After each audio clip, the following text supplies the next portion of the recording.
Hello and welcome everyone to the Happy People Win Business Tune-Up webinars. My name is Erin Hoffman and I am so pleased that you could join us today. We have a very special treat. We have a new presenter today, Diane Auten. Before I introduce Diane, I'm just going to give you a quick reminder. On the right-hand side of your control panel is your GoToWebinar control screen. I'll be moderating this webinar and answering any questions that you have. So if you run into any technical difficulties or questions, please feel free to type a question in that panel and I'll be monitoring and watching for that. Now for our speaker today, Diane Auten is a trainer for Happy People Win, a business owner, a full-time college instructor, and also a mother of two very cute and rambunctious young boys that went Halloween trick-or-treating yesterday. Diane does it all. She also consults with a broad range of clients in the medical, banking, and nonprofit sectors. She has her master's degree in communication studies and prides herself on being able to help clients not only improve their internal communication at work, but also overall within their organization and making organizations much more productive and efficient and communicate better. So without any further ado, I'd like to introduce you to my good friend, Diane Auten.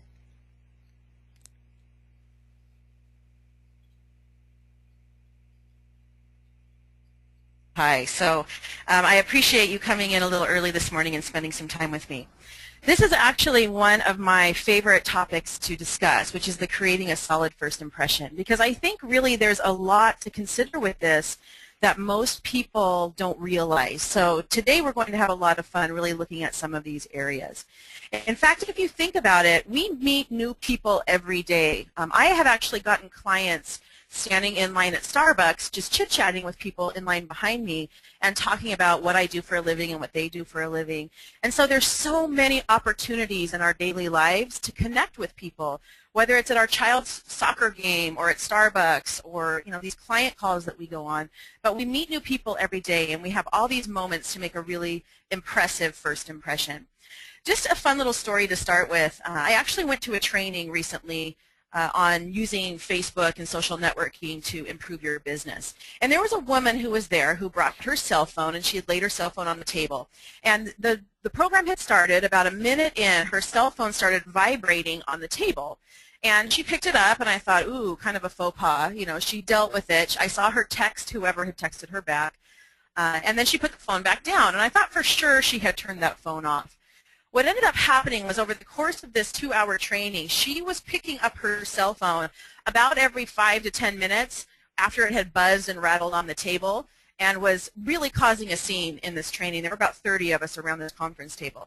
Keeping in mind that none of us knew each other. We were all really, again, setting that first impression with one another. Every time she would pick up that phone, everyone around her would roll their eyes. And this woman sitting next to me was so irritated. And she literally said to me, whatever she is selling, I don't want it. And when that training was over and we took a break, it was all everybody could talk about is who is that lady with the cell phone and why isn't she turning it off? She actually was a really nice woman, and from what I understood about her product and what she was trying to sell and promote, she had a really great product and idea, but doing things like that was going to keep her from being successful because she was in a room of 30 kind of power players who probably could have used her services or her product, but never in a million years would have because of that small first impression. So this is an example, and I want you to think about this for yourself. We all have blind spots. People have areas in their life or things that they do that they don't even realize are maybe affecting them. That woman, for example, is a perfect example of somebody who has this behavior. She's not even thinking about answering her cell phone or that it might be an issue, and she's completely turned off 30 people sitting in the room. I want you to think of the first impression and think of it in terms of how critical it is to life success and how critical it is to career success. And the types of things we're going to talk about today are not taught in school. These are things like the School of Hard Knocks, right? You learn these things through trial and error. So I'm excited to share with you some research today around this topic.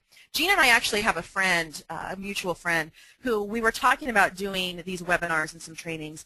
And I said, oh yeah, I'm going to be doing the first impressions training. And she goes, you know, I wish I really could attend more of these, but that's just not something I need. I don't need the first impressions. I've got all that down.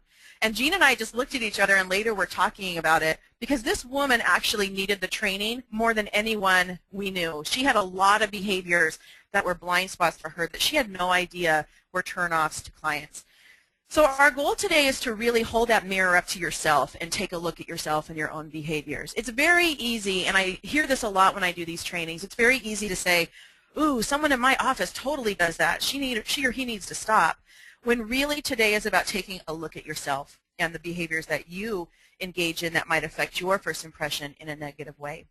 So research suggests that when we look at the first impression, it usually takes about 3 seconds visually. So when we see, we're going to talk about some of the visual elements here in a moment, but when we think of the first impression, 3 seconds, someone's coming to a snap decision about what they think about you based on the way that you look and the way that you're dressed. And it takes anywhere, research kind of varies on this, between 30 to 180 seconds, so up to 3 minutes vocally when someone hears you speaking to come to a conclusion about you.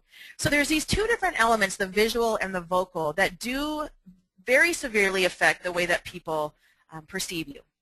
So if you think about it, I like this analogy of an iceberg, and really what people are learning about you in the first impression is that tip of the iceberg. You may have all of these amazing traits that are happening underneath the surface, but if they never get to that and get to know you very well, they're not going to know those wonderful things. All they know is what is on the top, whether it's the good, bad, or the ugly. All they know is that teeny tip of the iceberg. And this really represents 100% of what they know about you. And again, you could just be having a bad day and be an amazing person underneath, and they're not going to know that. This is all that they know about you. In fact, research actually suggests that if you are in a bad mood or maybe crabby when you first meet someone, maybe you had a really hard drive to that client meeting, or you got stuck in traffic and were really frustrated. And I can't tell you how many times I've met with clients when I go to greet them and the first thing out of their mouth is, oh my God, this traffic is such a nightmare. And it's already starting this negative, it feeds into that negativity. And when that happens, research suggests that people will also attach other negative traits to you. So in the first few moments, if you're crabby or in a bad mood or not coming across in a positive way, they will also attach traits like you're disorganized, you're unreliable, you're boring, you're unsociable. They'll start attaching all of these other negative traits as well, which obviously is not a good thing for the first impression. It's interesting, though, because there is a phenomenon that's the opposite. It's actually called the halo effect. And the halo effect is when you meet someone for the first time and they are in a great mood, or they're fun or vibrant or amazing, and you start to attach other positive traits to them, like they're fun or they're honest or caring. Keep in mind as well, we'll go back to this negative picture, when you are in that bad mood, it actually takes, research suggests, up to 10 times or 10 exposures to you to change that first impression. So if you're in a bad mood, just happen to be on that day, and then you're normally in a good mood, and the next few times afterwards you're in a good mood, people are going to still have that negative first impression. Same thing happens with the halo effect. I always think of Jean when I lecture on this, because Jean is an amazing person, those of you who know her. She's fun and vibrant. And if Jean were to come to meet with you and she was being crabby, you would go, oh, poor Jean, you know, something must be going on in her life. So we give people who have a positive first impression, that halo effect, we give them a lot of latitude in future meetings because we already like them. So this is why it's so important to consider this. So when we talk about the first impression, there are 3 key areas that we're going to be talking about today. And I have to go over these pretty briefly, and normally this can be a 2-hour training, but we're going to hit the key ideas here. Number 1, some basic information on getting ready for an event. So I use the word event, which can mean meeting with a customer, meeting with a client. It could be meeting with a client for the first time. It could be going to a networking event, a chamber meeting, even in your personal lives, anytime you meet somebody new. So when I say event, I'm referring to all of these things. So we will be discussing getting ready for the event, some things to consider when you enter an event, enter that client meeting, for example, and then a lot of important information on engaging in the event. So once you're there, how do you create that really positive first impression? So let us start first with looking at getting ready for the event. And there are some things in here that might seem a little obvious, but I can't tell you again how many problems I come across with people when it comes to things like dress, for example, excuse me. So one thing I want you to think about is your style. So your style actually tells an instant story about you. When people see you and your style, they either perceive you as being maybe conservative or traditional or fun or eccentric, but your style does tell an instant story about you. We're back to that 3 seconds when people size you up and come to a conclusion about what they think you're like. Okay, so what I want you to ask yourself is, are you hitting the mark? A lot of times I've met with clients who have maybe had some challenges getting customers, and they're pretty eccentric looking, and I'll ask them, like, what is your goal with your style? And I just want to show that I'm creative and interesting. And what happens, though, is they're actually being perceived as maybe unorganized or sloppy. They think they're being creative, but they're being perceived differently. So some things we want to think about with this are image control. What do you want people to remember about you? This woman, obviously, hopefully you realize, has a lot of makeup on. So I have met with people like this. I used to actually work with a woman who wore makeup literally just like this. In fact, her nickname, kind of behind her back at work, everyone referred to her as Makeup Mary. It was kind of funny because when people would be talking about, oh, you know, Mary who works in that particular department, and people weren't really sure, and then they'd say, oh, you know, the makeup one, Makeup Mary, and they'd go, oh, yeah, I know who you're talking about. And is that really what you want people to remember about you? You know, and there's similar things with men and dress and being kind of slick as well. So these are things, obviously, with image control that we want to consider. One of the other things that goes with image control is perfume and cologne. And it's really, there's actually some really interesting research on this subject because a lot of us I wear perfume as well. A lot of people wear perfume and cologne, but you have to consider how much you're wearing and how it's affecting the people around you. A really good rule here is to spray, delay, and walk away. So instead of dousing yourself in it, you actually spray it in the air and walk through. There's some research that shows that people who wear too much cologne or too much perfume, and that if you can smell them from further than 2 feet away, that means they're wearing too much. If you can smell people in your life smell you from further than 2 feet away, you're probably wearing too much. But they did a pretty big study where they looked at what is the perception of people who wear too much perfume or cologne. And there were 3 results that came from this study. Number 1 was they thought the person was socially ignorant. Number 2, they thought they overindulged, so there was a negative perception around that. And then interestingly, the third one, the perception was that they're selfish because they're thinking about themselves and not considering how that perfume or cologne affects people around you. I did a training at a bank not that long ago where the manager actually asked me to address this with the group because there were a few people who had this problem, and then specifically one-on-one because one of their managers was having a hard time in sales, and his senior manager actually believed that it was because he wore too much cologne. And once we got that figured out, he actually saw that his sales did go up once he mellowed out a little bit on the cologne. So perfume and cologne can have an effect. Another interesting effect are tattoos. This is actually Dr. David Orris. He is a doctor, in Manhattan, and he has been written about. He's really kind of a little local celebrity in Manhattan. He actually runs a free healthcare clinic for uninsured people in Manhattan along with his general practice. So they did a little questionnaire about him because this is what he looks like in his normal everyday life, or in his work life. But in his normal life, this is what he looks like. So he's got the tattoos. He actually is really into his Harley, and there's kind of a different perception if you look at him with the tattoos. What they did was they showed the picture without the tattoos, and they asked people what their perception of him was, people who didn't know him. And it was always really positive. He looks very professional. Then they did another group of people where they asked the perception when they showed both the pictures, and they found that the perception was a lot more negative when they had seen the tattoos. Keeping in mind that once people knew Dr. Orris, once they knew him, they didn't care about the tattoos, but before knowing him, it did have an effect. In fact, research suggests that tattoos in certain professions, so the medical profession is one, doctors, dentists, for example, in realtors or bankers, people who affect our lives in a significant way, that handle our money, that handle our health. Tattoos, one of the biggest findings is they affect the feeling of stability. And so the client or the patient, it affects how they perceive the doctor and how stable they are. It can also affect the credibility of the person. So tattoos are something we just want to consider.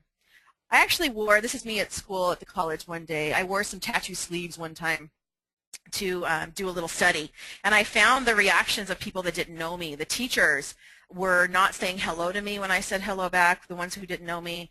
I actually got hit on by a couple people that in a million years would probably never hit on me. It was a really interesting scenario and made me realize the effect that tattoos can have on people's perception of you. Another area where perceptions are affected is accessories. This is pretty extreme, but I've actually seen some of my students, especially with those, I don't know what they're called, but the things that stretch your earlobes, the really big ones, that's kind of common right now with my students. So they're college-age students, you know, in their 20s. The nose rings. So this, obviously, jewelry, piercings, tongue piercings, can affect perceptions as well. This is an interesting picture with the fingernails because this woman actually holds the world record. These are her real fingernails, I know. And she actually is a beautiful woman. And when you look at her, all you notice is her fingernails. And so my point with this slide here is that all we notice here are the fingernails when she actually looks beautiful. She has beautiful hair, her face, her clothing. When you look at pictures of her online, she's very put together. So we don't want things to stand out. And this is an example of something that stands out and overrides everything else. And so the main goal here is to try to create similarity. We want our client, for example, to feel comfortable with us. We want to blend in. We don't want to appear superior or too different. This guy would obviously be pretty different, right? If he went to like a chamber meeting, for example, we want to create that similarity. So clearly, getting ready for the event is an important consideration. Let's move into looking at how entering the event is also an important thing to consider. So when you walk in the door of that client meeting, or I always think of going to chamber meetings or networking events, you know, do you walk in with this feeling of being shy and kind of hiding in a corner? I see a lot of people do this at networking events that I go to where they're just kind of standing off in the corner and you can tell they're a little bit shy. This obviously is not going to serve you very well if you want to have that good first impression and meeting new customers or clients. Or do you walk in that door with confidence, portraying confidence? And this is ideally what we want to do. Even if we are nervous, confidence is something that's pretty easy to portray. So some things that go with confidence, one thing I want you to think about is what is your accessibility style? And all of us have one. It's how accessible are you when you meet new people, when you're in at these kind of events. How do people feel in your presence? I want you to think about for yourself, do people talk to you in elevators? Do people ask you for directions on the street? And if your answer is no to any of those things, it's probably because your vibe that you're giving off is not very accessible. And so what we want to do is create some accessibility. And there are ways that we can do that. And part of this is projecting the right mood. I love this picture of this baby. It makes me laugh. So when we're trying to be accessible and project a more positive mood, 3 important things that you can do. Number 1 is eye contact. So looking at people in the eye, even from across a room, makes them feel comfortable coming over and engaging you. So when you're standing in a corner looking down or looking around and not making eye contact, it makes you less accessible. Also, smiling is an easy way to be accessible. It actually shows that you're open and willing to talk with other people. And this is one of the easiest things that you can do. And then finally, when we talk about accessibility and your mood, you want to think about your posture and having inviting posture. One of the things you want to think about is, recently I was at a networking event and I was trying to walk around and network with people, obviously, and there were various people that were in dyads, so they were talking one-on-one. And it wasn't this deep conversation. They barely knew each other too. And so they'd be talking, but their bodies were squared off towards one another. And I would kind of walk up to the side and stand there for a minute, hoping to get into the conversation. And what happens was when you're in that dyad face-to-face, you're creating kind of a closed environment. And oftentimes for me at that networking event, I just ended up walking away because I didn't feel like I could join the conversation. What you want to do instead is to angle your body just a little bit and create an opening for someone else to join very easily. And that creates that accessibility, that openness, and people feel comfortable joining you and talking to you. And I have made a lot of clients that way by making that little space available for someone else to join, and then I get to meet more people. Keeping in mind when we talk about your mood and accessibility that emotions are contagious. And if you walk into that networking event or walk into that client event or you're talking to a customer and you are upset about something or frustrated, you kind of wear that on your sleeve and then it rubs off on them. And then they don't feel good in your presence and then they're not going to want to do business with you. So we have to leave a lot of that negativity at home. For example, if something's wrong or going on or we just got upset in traffic, you've got to put on that happy face because emotions are definitely contagious. Okay, so getting ready for the event, we've got that covered. We're not wearing too much cologne. We're picking the right clothing. We're considering all those important ideas. We're entering the event with confidence and showing, that we're accessible and open. And then we have to engage in the event. And this is once you're there at the event, you are engaging in dialogue and conversation. Keeping in mind that our main goal here is to create likability. We want people to like us, to connect with us so that we can do business with them. And so our goal here is to really look at what are some ways to be more likable. One of the most important ways that you can be more likable, and I call this switching your focus. A lot of people, when they go to network, and this happens with me a lot when I'm meeting new clients at the chamber event, for example, is they sit there and they talk all about themselves and what they do and their business and how they can help you, and they're trying to kind of sell to you in that moment. And the best thing that you can do is you have to think long term, is you switch your focus. Everybody likes to talk about themselves, right? So if I go to a networking event or I'm meeting with a new client, I'm asking them questions about them, because if I seem interested in them, they are going to find me interesting. I think that bears repeating. It's very important. So if I seem interested in them, they will find me interesting. And so if they find me interesting, I'm the one that they're going to want to follow up with and maintain that connection with, rather than me just talking about myself all the time. Because the tendency for most people is to talk about ourselves. It's natural, especially if we're nervous and we don't know people and we're trying to connect. We talk about ourselves too much. And what happens is that perception of the person on the other end, they think of us as what's called a stage hog. And another name for this is a conversational narcissist. This is someone who hogs that entire conversation and talks about themselves the whole time. The best thing you can do is try to get the other person to talk about themselves a lot. And they will leave that conversation feeling very fulfilled, and they'll like you because of that. They won't really know why, but they feel like you were interested and you were asking questions. And we all like to feel like other people are interested. It's very validating. So instead of talking about yourself, if you catch yourself talking about yourself a lot, I think one of the most important takeaways of today is you need to switch that focus, don't be a stage hog, and let them talk about themselves. In fact, your goal here is to turn the attention to them. It will make them feel positive in your presence. They will like it. So we turn the attention to them. We're getting them to talk about themselves. And as we're doing that, another thing that we can do is actually called mirroring. So mirroring is a phenomenon where we're kind of mimicking the other person, not only in their behavior, but in some other areas as well. So you can see in these pictures there's some similarities in the way that people are sitting, the way that they're standing. And what mirroring, there's a lot of research on this, what mirroring does is it creates likability. People like people who seem similar to them in style and behavior, etc. So when we talk about mirroring, you can actually use mirroring in a lot of different ways.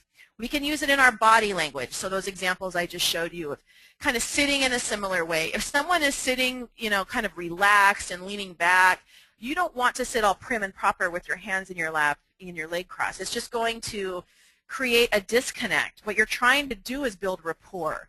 So the more you can connect with them through body language and just kind of mirroring not exactly what they're doing, because that looks kind of foolish, right? If they itch their nose, you don't itch your nose too. But you're thinking about their overall, how they're standing, how maybe they're sitting, and with the body language. Also with tone of voice, this is actually another really important area. where you use mirroring to create likability. If I walk into a client meeting and the client walks up to me and says, "Diane Auten, it's a pleasure to meet you," and I say, "John Gomes, it's a pleasure to meet you as well," right? And I'm being really serious, it's going to rub him wrong, and he's not going to like me as much. But if he comes up and says, "Hey Diane, how's it going?" and I say, "Awesome, how are you?" we already are in some rapport because I'm mirroring his tone of voice. Equally, if he comes up and says, "Ms. Auten, it's a pleasure to have you here today," and I say, "Mr. Johnson, it's a pleasure to be here," right? We have, again, rapport there as well. They will get to know you more later and your real kind of personality comes out, but in those initial meetings, especially with people you're not going to have, you're not going to be best friends with, you really want to mimic and mirror that tone of voice because it does create that likability. Even in email we can do this. We can mirror long emails with long emails. Jean and I always laugh because Jean likes to write all these details in her emails, and if I were to email her back and say, "Sounds good," she would be totally offended. So you have to think about with your clients, if they're writing you all these details and you're emailing back with a couple of words, again, you're going to be out of rapport. Okay, so if someone's writing you a bullet point list, it's one of your clients, you mirror back with that bullet point list, and it creates that rapport, that likability. We can also do it with behaviors, things like maybe I don't really like coffee, but one of my clients does, and they always are inviting me to coffee. I do this sometimes where I'll order a coffee, I don't even drink it. I just sit there and pretend like I'm drinking it because I want to build that rapport and that likability. So I'm mirroring even with behaviors that maybe are not things I would normally do, behaviors that are good behaviors, not anything bad, obviously, but and it actually builds that likability, which is our goal. Keeping in mind, too, that when we are in these conversations, we want to think about what is appropriate conversational starting points. So when we're having conversations, there's a natural progression when you're talking with people. And I want to talk with you a little bit about finding common ground. So let's say you're meeting a client for the first time and you meet at Starbucks to talk. Really, when you first start that conversation, you should be talking about things like the field. The field encompasses things like where you are, the place, so actually Starbucks, talking about, "Oh, do you see that picture on the wall," or the decor, or the weather, things that are there in the present, right, the field. Then you move on to things like the facts. Did you hear this? Did you hear that? Maybe things in the news, for example. And once you build through those two things, we get to what's called the fun. And the fun is your ideas, your opinions, what you think about things. This is where people tend to connect the most and build that rapport the most. But you kind of have to build and get yourself there. You don't want to just jump there because that feels too abrupt in a conversation. And normally when I do this training, we do lots of practicing with this as well. And then you kind of feel how weird it feels when people jump right to their opinions about things. So you want to build through that. What goes right along with this is the idea of what's called self-disclosure. So in that fun category, we are self-disclosing, and self-disclosure is sharing information that is not otherwise known to others. Keep in mind when we talk about self-disclosure that you have to have self-disclosure to move a relationship along. Whether it's a client or it's in your personal life, this is where people connect with you, through you sharing personal information. But it's kind of like, a stack of bricks. You've got to start at the bottom and you've got to build up. And what happens sometimes is people don't follow this natural progression. And what happens is they're not matching the levels of self-disclosure. So you don't want to self-disclose too low, or you don't want to self-disclose too high, because it creates a very awkward environment. Recently, before the semester started, we actually had a holiday at the college where I teach. And I ran into this department secretary on campus who I don't even know very well, and I was just making small talk, and I said, did you have fun over the holiday? And she goes, "Yeah." And she was probably in her 50s, she's been around the campus for a long time. I don't know her very well again. But I said, "Did you have fun?" And she goes, "Yeah, my boyfriend and I, we just decided to go get a hotel room, and we just had crazy sex all weekend." I was like, okay, really. And what happens when people do that? You see how A, inappropriate that is, but B, it leaves me feeling very stunted, like the conversation has completely stalled at that point. I have no idea where to go from there. I don't know what to say. Anything I say after that seems trivial and silly. It just really stunts the conversation when you are over self-disclosing. So the message here is that we do not want to over self-disclose. You've got to build it just like those bricks, okay? And we're not giving too much information that's inappropriate, and we're building it step by step. It kind of feels like, you know, you're out of sync. If you look at the picture up in the left, like these divers are all out of sync. You want the conversation to be more in the bottom here on the right. You want to be in sync with the conversation. So over self-disclosure and picking, you know, talking about the fun too quickly can cause a whole bunch of problems. So clearly, these first impressions are really important. In between, you know, getting ready for the event, engaging in the event, entering the event, these are all important ideas. I'm hoping today you got some really good information that you can take back and really start to implement in your own business. Keep in mind, if you have any questions about technical issues, you want to contact Erin, there's her contact information. And then if you have any questions or comments for me or any stories you'd like to share, I always love to hear really good stories that I can maybe use. That would be great as well, and my email is down here at the bottom. Next week, we have a really awesome treat. Jean's going to be back, and she'll be doing part 1 of 2 parts on teamwork, which is such an important part of having a successful business. So I'm really glad you joined me this morning. I hope you have a wonderful rest of your day. Take care.